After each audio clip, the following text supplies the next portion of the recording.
Observasi teknologi informasi dalam pembelajaran IPS di MTS atau SMP, presented by Titis Anggun Mutiani.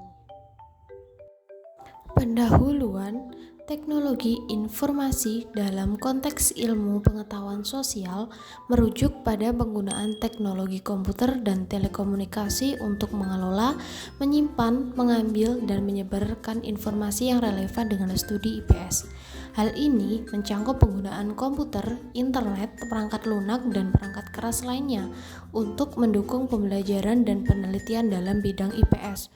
Contoh pemanfaatan teknologi informasi dalam pembelajaran IPS meliputi penggunaan media pendidikan seperti komputer, internet, dan perangkat lunak khusus untuk memfasilitasi pemahaman dan eksplorasi konsep-konsep dalam studi IPS.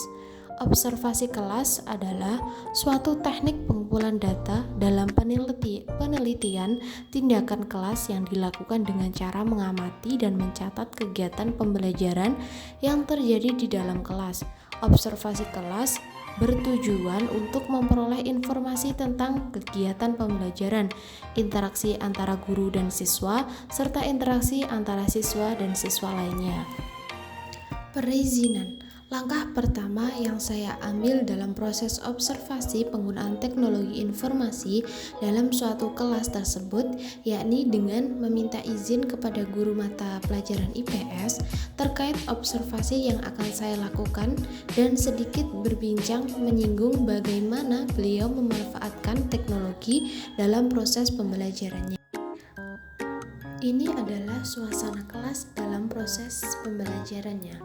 Hasil observasi yang saya dapat adalah berdasarkan observasi kelas yang saya lakukan dapat disimpulkan bahwa penggunaan teknologi informasi dalam proses pembelajaran di sebuah kelas pada era digital ini sangatlah penting untuk meningkatkan efektivitas dan efisiensi pembelajaran dan mendukung berbagai metode pembelajaran serta meningkatkan kualitas pendidikan. Namun, di samping itu masih ada beberapa sekolah yang belum memanfaatkan teknologi dalam proses pembelajarannya. Meskipun demikian, guru memaksimalkan keterampilannya dalam proses pembelajarannya.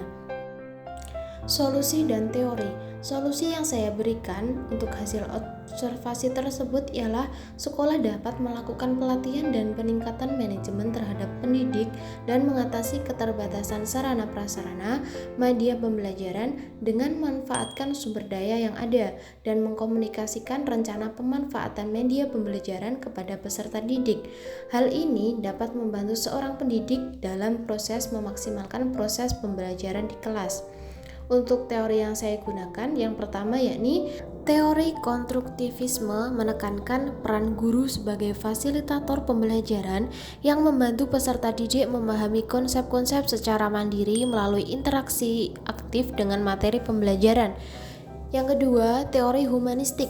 Teori humanistik menekankan pada peran guru dalam membantu siswa memahami lingkungan dan dirinya sendiri. Dalam konteks teori teknologi informasi, teori humanistik mendukung penggunaan teknologi informasi untuk memfasilitasi komunikasi dan kolaborasi antara guru dan siswa. Yang ketiga, teori behavioristik. Teori behavioristik menekankan pada pengukuran respon terhadap stimulus eksternal. Dalam konteks teori teknologi informasi, teori behavioristik mendukung penggunaan teknologi informasi untuk mengukur pembelajaran dan menjawabkan dampaknya pada kinerja akademik siswa. Selanjutnya, kesimpulan. Hasil observasi menunjukkan bahwasannya meskipun pemanfaatan teknologi belum maksimal, tidak mempengaruhi semangat guru dalam proses pembelajaran. Guru dapat memaksimalkan keterampilan serta dapat menciptakan lingkungan pembelajaran yang efektif, walaupun dengan kurang ketersediaannya teknologi pada sekolah tersebut. Sekian dan terima kasih.